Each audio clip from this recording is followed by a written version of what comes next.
Hi folks, welcome back to the channel. Today I wanted to talk to you about price targets, in particular price targets for NIO. This is Jason, certified financial planner and host of Fighting Words Financial. So let's get right into it. Now, if you guys have been watching my channel for a while, then you know that I don't generally talk about price targets. And there's a pretty good reason why. For my style of investing, they're not really very useful. I don't really care about what the price target is in the next 6 to 12 months. I invest generally for, 5 to 10 years, 15, 20 years. I'm a long-term investor. I'm not really concerned with short-term gains or losses. I don't even look at my accounts on a daily basis. But I do pay attention to those price targets, particularly because they keep getting fed to me through the YouTube algorithm over and over and over, even though this is not something that I'm going to watch. It is something that YouTubers talk about all the time because that's what generates clicks. Having a nice title and that says price prediction, or you're going to make 10 times your money or something like that, that always generates clicks. I don't really think it's very useful in terms of investor education, and let's talk about why that is. There's a company that came out recently with some new research where they reduced their price target for NIO from $60 a share down to $38.80, which would have been just over like a 1.5% premium of the current price when they did that. And the price has gone up since then, and let's talk about that for a minute.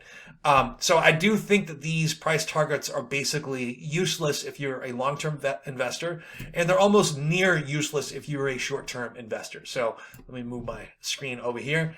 So we're going to talk about Jefferies Financial Group, and they cut their NIO price target from $60 all the way down to $38.80 a share. They currently have a hold rating on the stock. $38.80 a share just means that they think that the stock is fully valued at $38.80. That's what a price target means.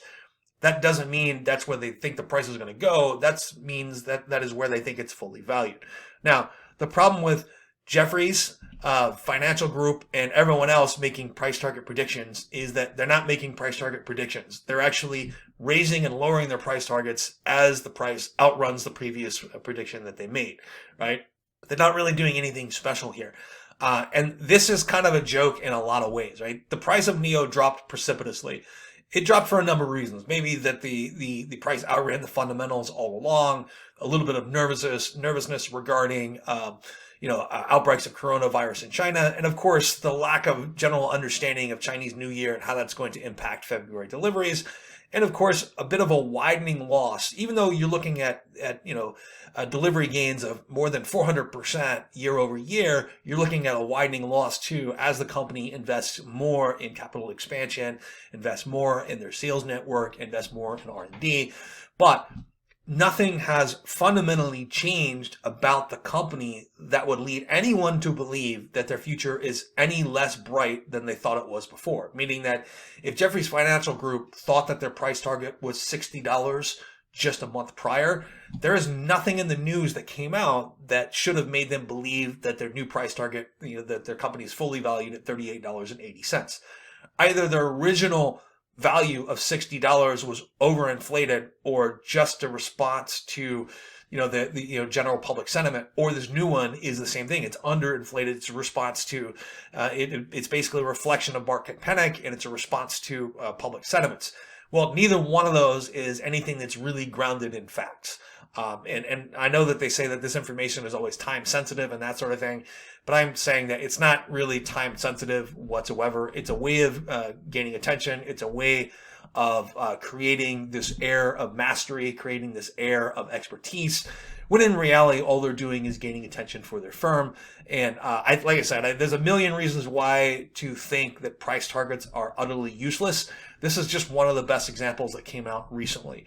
There's literally no news about NIO that's come out since they released their earnings that would lead you to believe that anything about their future prospects has changed at all. If you think that their future prospects were bright before their earnings came out, then you probably still think that they're bright. If you think that their future prospects weren't as bright as everyone else thought they were before their earnings came out, then that hasn't changed either. There's nothing in there that's basically NIO has only had positive news, has only made news about how they're expanding their business, how they're spending money for more industrial capacity, spending money on research and development, and how they're expanding operations overseas.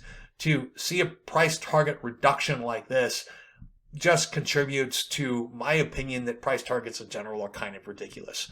Anyway, folks, that is just my opinion today. Short video.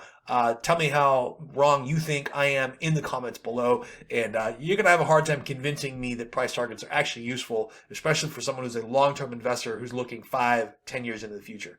Anyway, thanks very much. I look forward to hearing from you. I'll see you next time.